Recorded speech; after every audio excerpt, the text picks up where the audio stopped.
Oi, oi, galera! Sou o Jean Paul, criador do perfil Um Gay Espírita nas redes sociais. Bem-vindos, bem-vindas, bem-vindas ao Papo Queer. Hoje, com ele, que na adolescência passou por uma fase de evidência na mídia por conta de sua transição de gênero. Um dos seus principais trabalhos foi a peça Mamãe Voltou e a participação na novela global A Força do Querer. Também fez algumas participações especiais em clipes musicais e na novela Verão 90, também da emissora Rede Globo. Dentre outros trabalhos publicitários, palestras e eventos, o ator passou por um tempo se dedicando ao teatro e ao seu hobby como DJ, explorando suas habilidades artísticas e garante que seu público ainda vai se surpreender com essa nova fase que está por vir. Vem coisa boa por aí, hein? Ele tem 27 anos, é ator, homem trans e espiritualista. Tarso Brant, um prazer enorme te receber aqui. Imagina, obrigado, Jean, obrigado pelo convite, prazer imenso poder estar aqui com você. E tô curioso, o que vem por aí? O que a gente vai conversar hoje? Eu recebi um pouco, né, sobre o nosso papo, mas confesso que eu estou ansioso, estou bem animado. Tenho certeza que vai ser um papo delicioso. Então já vamos começar essa conversa, né? Ah, vamos nessa, vamos nessa. Vamos nessa. Queria que você falasse um pouquinho da sua história com a religiosidade, o que você acredita, o que você pensa, como é que é essa questão da espiritualidade para você. Conta um pouquinho aí da sua história. Eu inicialmente comecei como qualquer outra pessoa que sai vivendo a vida desvairadamente, assim, sem querer se ligar a muita responsabilidade, né? Querendo ou não, todo conhecimento é um pouco de responsabilidade.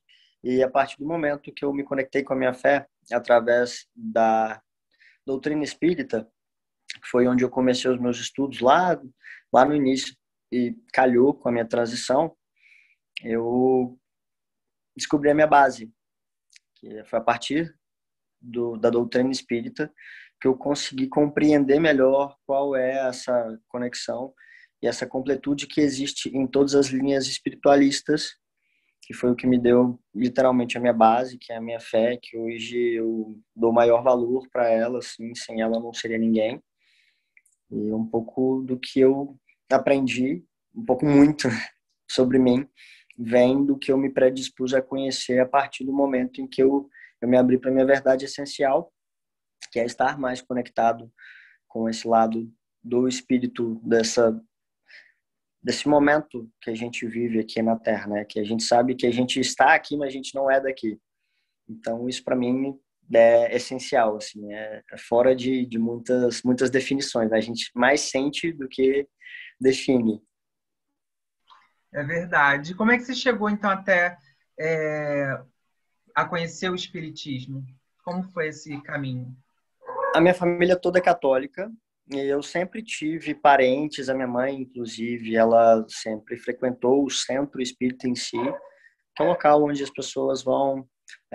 Mesma coisa que igreja, a gente sabe, mas cada um tem uma linha bem original e diferente, né? Cada um tem seus rituais. E foi na minha adolescência que eu me vi mais à deriva, quando você fica sem saber, poxa, mas para que eu tô aqui? Qual que é o meu propósito? E foi quando eu me abri para poder frequentar mais o centro. Antes eu ia na igreja católica, mas eu não me ligava muito nessa coisa de ficar orando, de oração decorada, de ter interesses, né, como se fosse uma relação de troca. Eu vou pedir isso, mas eu tenho que dar isso em troca para Deus. E não é bem essa relação que ele tem com a gente. A gente sabe, quem se abre para o autoconhecimento vê que é uma verdade muito sincera. Não é o que a gente pode fazer, é o que a gente precisa fazer em prol da gente, que isso volta em forma de várias coisas, que é o que a gente precisa para saber o porquê que a gente está aqui, é o nosso propósito mesmo. Então, quando eu me abri, foi isso. A minha vida, pelo menos em relação a mim, ao meu autoconhecimento, ao meu propósito, as coisas foram se encaixando, né? As coisas foram clareando. E foi a partir do kardecismo que foi a minha porta de entrada mesmo para outras mais doutrinas que hoje em dia eu tenho um pouco de conhecimento e são essenciais. E quais são esses estudos que você faz? Eu já estudei um pouco sobre o kardecismo, budismo, hinduísmo, sobre Umbanda, Candomblé. Eu já vivi algumas experiências que me proporcionaram compreender um pouco mais qual é a minha linha de compreensão. Eu já estudei naquele centro Leon Denis, já fui médium no Templo Espírita Tupiara, que é um templo universalista. Então, a partir disso, eu já comecei a buscar mais o que tinha a ver comigo, lembrando que cada um tem o que se não define, mas Se identifica? compreende mais. Isso, que se identifica mais, essa é a palavra. Eu me identifiquei muito com a Umbanda, com o Candomblé, com a raiz africana, me identifiquei muito com o hinduísmo, me identifiquei bastante com o kardecismo também, não muito com a religião católica, pelo fato de ser algo muito imposto, mas já li a Bíblia também, que é algo que é importante para a gente compreender a história, início, meio e fim, e cada um tem o seu sentimento sobre o seu estudo, né? É uma experiência única. Eu posso te dar várias vertentes de tudo que eu já estudei, mas ao mesmo tempo é uma aba muito grande para que cada um encontre o que tem a ver consigo. Eu acho que é muito isso, né, Tarso? É a gente estudar sobre essa relação, né, com a religiosidade, com se ligar com Deus, com o universo, com o Criador, com a fonte criadora, como a gente queira chamar, né?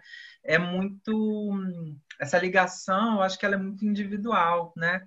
E a gente pode aproveitar aquilo que é interessante para a gente, que a gente se identifica de diversas fontes, né? Não existe uma verdade ou a verdade, né? São diversas verdades que convergem em vários pontos e que facilitam essa ponte, essa conexão ou essa releitura de Deus, né? Não sei se você É compreende. sobre o que é o indivíduo, né? Aí a gente vai para um pouco das linhas espiritualistas também, o que é astrologia, também tem a linha cigana, tem a linha numerológica. São várias as vertentes que estão disponíveis para o nosso conhecimento, mas tudo depende do que você se identifica. É uma linha muito aberta, não é nada imposto. Quando você descobre que existem várias vertentes, você se sente até mais leve pelo fato de você entender qual é o seu propósito e o que tem a ver realmente com você, com a sua individualidade. Não é o que falam que é certo para você da forma como a gente aprendeu. É o que você sente que é para você. É muito a questão do sentido. Você compreende. Quando você compreende, você dá sentido para aquilo. Eu falando isso com você, você pode compreender, mas a sua verdade pode ter a ver com a minha, mas não é que uma coisa que eu fale não tem a ver com o que você entende que é certo para você, que não seja certo, não é mesmo? Exatamente. E hoje, com esse seu pensamento, né, mais amplo, mais universalista, você mencionou aí na sua história, né, dois centros pelos quais você passou, mas hoje você está ligado a algum centro especificamente? A gente sabe que estamos em pandemia, né, a maioria ainda está fechado, mas você está ligado a algum? Hoje em dia, eu já tenho os meus próprios rituais que eu faço em casa, eu estudo em casa, eu faço a leitura de livros kardecistas, Allan Kardec, Chico Xavier, próprio Emmanuel. Eu faço meditação, que é uma linha muito tênue, né, e gostosa da gente se conectar com o nosso eu interior. Então, eu já trouxe para minha prática habitual, para minha rotina, coisas que me nutrem, coisas que eu sei que trazem a minha paz interior, meu equilíbrio. Eu sempre compartilho isso com as pessoas da melhor forma que eu posso, porque cada um tem a sua forma, né, de compreensão. Exato. E como foi essa sua relação por esses centros que você passou, enquanto depois de ter se identificado como homem trans, e um homem trans que tem visibilidade, né? Você está na mídia, como a gente leu aqui na sua biografia, né? Na sua introdução. Como é que é essa relação? Como é a compreensão das pessoas, a relação das pessoas e desses lugares que você passou com a sua identidade? A compreensão das pessoas no sentido da aceitação delas ou no sentido delas entenderem qual é a minha condição de vida? Isso, da aceitação, do acolhimento, da recepção nesses centros. Eu sempre fui muito bem recebido nos centros, pelo fato de eu já ter um certo nível, tanto de conhecimento quanto de comportamento, de, como é que eu posso dizer, de aceitação também. As pessoas, elas me tratam muito bem, me recebem muito bem, eu fui sempre visto como o Tarso, e quando ainda eu não tinha passado pela transição do nome em si, porque o gênero visual já estava completamente transicionado, já tinha mudado, já tinha aparência completamente masculina. Nesses lugares, a recepção das pessoas é pelo que a gente é e não pelo que eles veem da gente. Né? Nos lugares que eu digo como bons lugares. Porque existem centros em que você pode ser julgado, em que você pode se sentir não muito bem recebido, e tá tudo bem, né? Cada centro tem a sua dinâmica, e o que importa é você saber encontrar naquele lugar o que você foi buscar. Se aquele lugar não é bom para você, você provavelmente vai encontrar outro lugar que condiz com o que você é. Eu nunca sofri nenhum tipo de preconceito ou alguma retaliação por eu ser trans. As pessoas veem isso como se fosse um presente para elas, uma pessoa que teve a possibilidade de viver duas existências numa vida só e, ao mesmo tempo, poder compartilhar essa experiência de uma forma positiva. Isso que é o melhor. Isso que é bem visto em todos os lugares que eu fui. Eu me senti muito feliz, muito bem recebido, acolhido de todas as formas. Que bom, né, Tassi? Porque a gente eu recebo muitas histórias lá nas redes sociais, né, no canal Um Gay Espírita, de pessoas LGBTs de modo geral, que não foram a determinados centros, a determinados lugares, e não foram tão bem recebidos, ou são até bem recebidos, mas não encontram espaço para exercitar realmente o trabalho, né? A mediunidade, ou o passe, enfim, as tarefas inúmeras que nos centros espíritas a gente tem, assim como tem na Umbanda, no Candomblé, apesar de que eu considero, né, pelo que eu percebo, assim, a Umbanda e o Candomblé muito mais abertos, né, a pessoas LGBTs do que muitas outras filosofias religiosas, né? Mas eu recebo muito essas mensagens de pessoas que não são bem recebidas ou não têm muito espaço para trabalhar, né? Que bom que você encontrou esses bons lugares, como você mesmo disse, né, para exercitar a sua espiritualidade e ampliar, né? Sim, é uma coisa que o estudo e o conhecimento, né, a sabedoria traz para a gente é que nem todo lugar vai se dar da forma como a gente espera que ele seja. E quando esse lugar não for, a gente é completamente livre para a gente buscar o que faz bem para a gente, não o que a gente viveu ali. E cada dificuldade traz para a gente uma nova oportunidade de se sobressair através dela. Se você vê que o lugar que você está é bom, você precisa dele, você vai estar ali até um momento necessário em que você vai encontrar uma outra coisa, né? Diante das dificuldades que a gente tem que se curvar, não é mesmo? Exatamente, né? É buscar aquele lugar, aquele centro que você vai se sentir realmente confortável, né? De ser você Sim, totalmente, né? com certeza.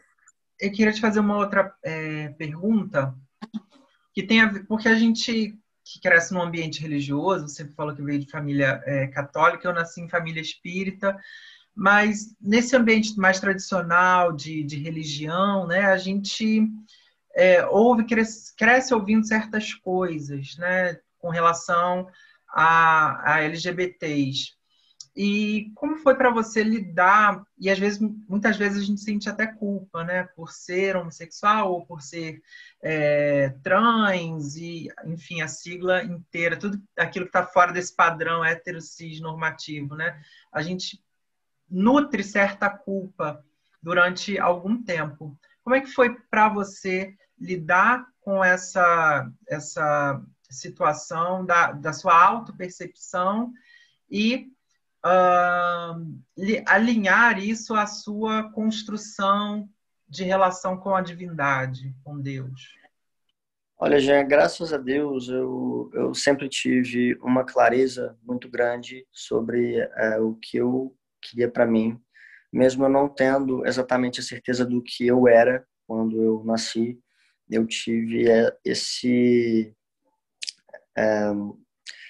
eu tive essa intuição que foi o que me guiou, tanto para lidar com situações externas, quanto familiares, quanto internas, né, que começa a partir da gente. Então, a partir do momento em que eu consegui identificar qual era o meu lugar aqui, qual era o meu propósito, as coisas começaram a fluir de uma forma diferente.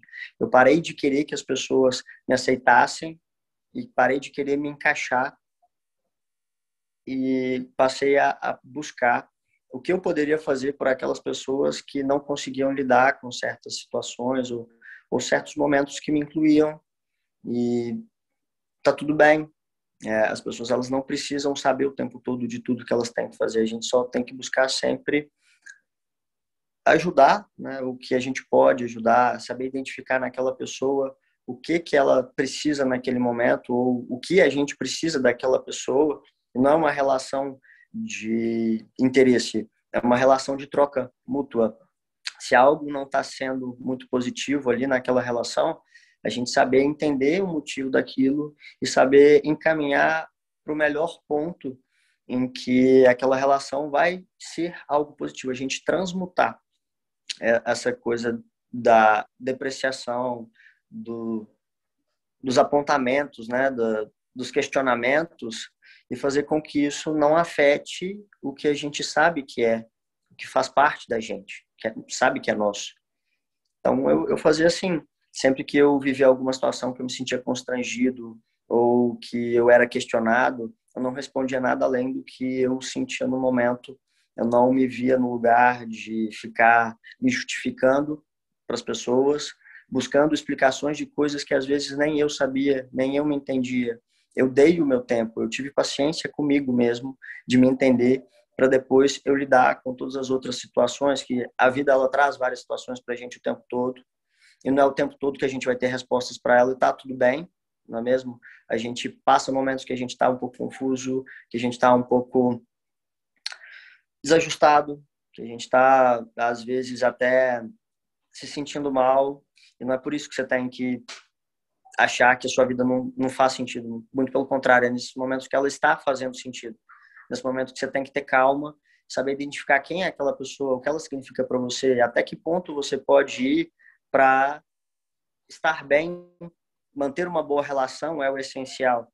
E isso demanda da gente um esforço, que é se entender para depois passar esse entendimento para o outro da melhor forma que a gente pode. A nossa população LGBTQIA+, ela é vista de uma forma um pouco depreciativa por preconceito, por falta, na maioria das vezes, né, por falta de conceito, pelas pessoas viverem mundos e realidades em que elas não se conhecem, em que o sentimento, na maioria das vezes, ele era visto e julgado como algo errado ou pecado, um resultado de anos e anos de uma cultura bem fechada nos prazeres, no divertimento, um pouco de falta da disciplina.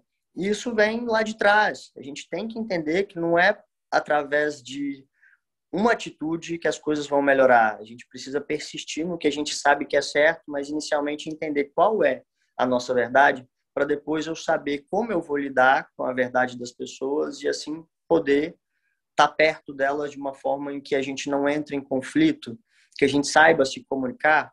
A comunicação ela é essencial e ela precisa ser desenvolvida, né? Perfeito, Tarso. Eu ouvindo aqui você falar, eu percebo que você tem, pelo menos transparece isso, né, bastante autoconhecimento. Você se conhece muito, você sabe se ouvir, você sabe se dar o seu tempo. Isso é uma coisa rara, né? na nossa humanidade. Muitas vezes a gente está perdido, não consegue respeitar o nosso próprio tempo, justamente por essa vontade de ser aceito, por essa vontade de se incluir, né? E não sabe respeitar esse processo, né? E você Sim. transparecendo tanto esse autoconhecimento, você já falou algumas vezes aí na sua fala sobre propósito, né? O meu propósito de vida. Eu não sei se essa é uma pergunta muito íntima, mas eu vou perguntar. Se você Sim. não quiser responder, não precisa, tá? É, o que você enxerga como o seu propósito de vida? Olha, meu propósito, apesar de várias vezes eu ter aparecido na mídia com um discurso um pouco controverso, talvez até distorcido por mais mídia, e não foram essas palavras que eu disse, no momento eu estava em transição e as pessoas me questionavam uma coisa que eu não tinha resposta, então simplesmente concordava com elas por não querer discutir, por não querer entrar num debate em que eu sabia que não era necessário. Eu vim para esclarecer, eu não vim para confundir. A minha vivência, ela traz um pouco da completude do ser, traz aceitação, traz reconhecimento, que é o que a gente precisa para estar aqui bem, para estar aqui direcionado, para estar aqui com clareza, com paz, com plenitude, com todas as coisas que a gente tem de bom, entender que o nosso lado em que a gente chama de defeito são as nossas qualidades a serem trabalhadas. Se a gente tivesse aqui, a gente não tivesse nada para fazer aqui, qual era o sentido da gente estar aqui de alguma forma? Então, a partir do momento em que eu consegui me ver com esse amor, com esse carinho, com esse autocuidado, que eu fui entender que eu não estou aqui simplesmente para amar só as pessoas, eu preciso me amar primeiro.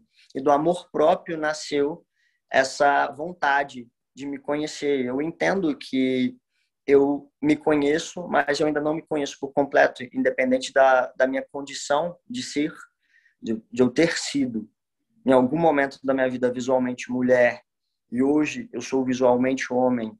Eu vivi a Teresa, eu vivo o Tarso, mas eu não deixei de ser um ser em dobro, que é o que todos somos. E na maioria das vezes a gente se engana, a gente direciona esse sentimento e essa vontade só para os prazeres, só para o que é sensorial, porque a gente pode tocar, né? Só para a gente pairar um pouco sobre ali os sentidos e esquecer do que realmente importa, né? Que são os momentos em que a gente tenha um pouco de felicidade, que a gente sabe quando a gente busca a felicidade, que a felicidade ela faz parte do momento. Ela não faz parte do que a gente veio e está aqui para fazer. A gente tem que se reconhecer como feliz, como aptos a estarmos bem, independente do que aconteça, porque os problemas eles sempre vão existir. Então é isso que me fez ter a clara convicção no momento em que eu identifiquei o meu propósito de estar aqui com essa condição de vida, me fez seguir em frente, me fez sempre buscar uma forma de me sobressair, sempre buscar estar onde quer que eu esteja em paz comigo, que o resto começa a fluir dessa forma. Belíssimas palavras, Tarso. Já estamos chegando Obrigado. no finalzinho da nossa conversa, mas Poxa, agora que esquentou. pois é, muito rápido, passa assim voando. Mas antes da gente terminar, tem aquele ping-pong que já é costume aqui no nosso Papo Queer. Então, eu vou Bora te dar lá. uma frase, você completa e se quiser explicar um pouquinho, fica à vontade. Sim. Então, Deus é Amor. religião. Mas, Pode falar, pode falar. mas é o amor próprio. E depois o amor ao próximo. Perfeito. Religião é sabedoria e discernimento. Pois se eu não sei para onde eu vou, qualquer lugar serve. E a última, ser LGBTQIA+, é Uma oportunidade é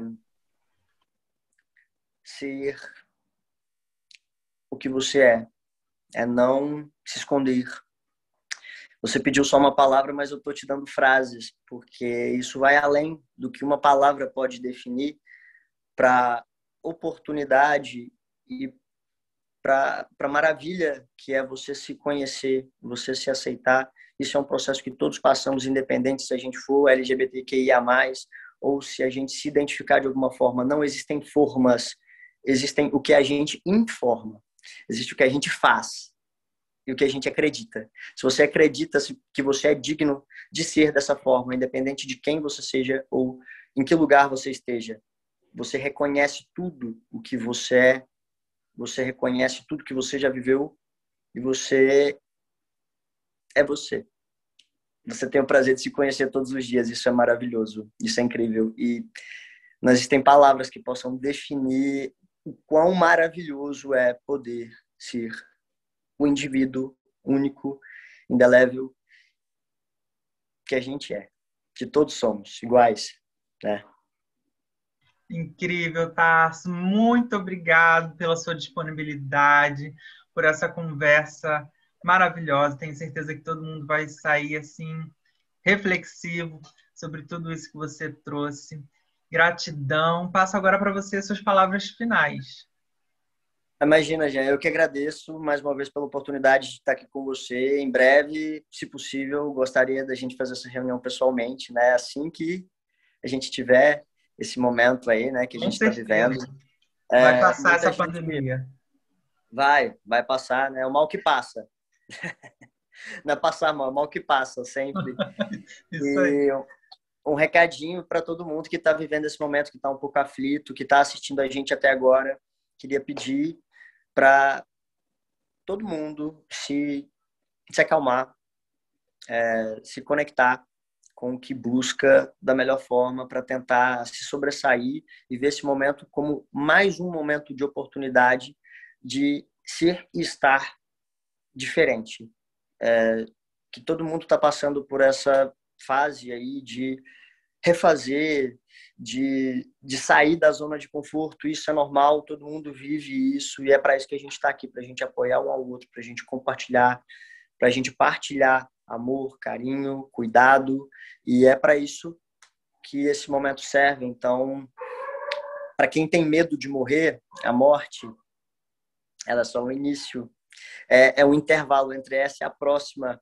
Busque o conhecimento, que ele é o que te move, né? Não tem como a gente ficar parado. Então, não se estagne, não se diminua diante das dificuldades, porque são elas que vão fazer você encontrar cada vez mais pedacinhos de você dentro de você, porque tudo está dentro, não está de fora. Beijo, obrigado. Gratidão, Tarso. Obrigado a todo mundo que está acompanhando a gente. Deixe sua curtida, seu comentário, ative o sininho, se inscreva no canal. Procure o Tarso Brant nas redes sociais, caso você ainda não conheça. Importante. Isso, tá? Fala as suas redes aí, Quem quiser Tarso. fazer parte da bolha, quem quiser, todo mundo lá no @TarsoBrant. E aqui também com o Jean, eu sou seu fã, eu te sigo tem um tempo já. Estou muito feliz nesse momento. Até a próxima e fique com Deus. Beijos de glitter. Beijo. Até mais, Jean.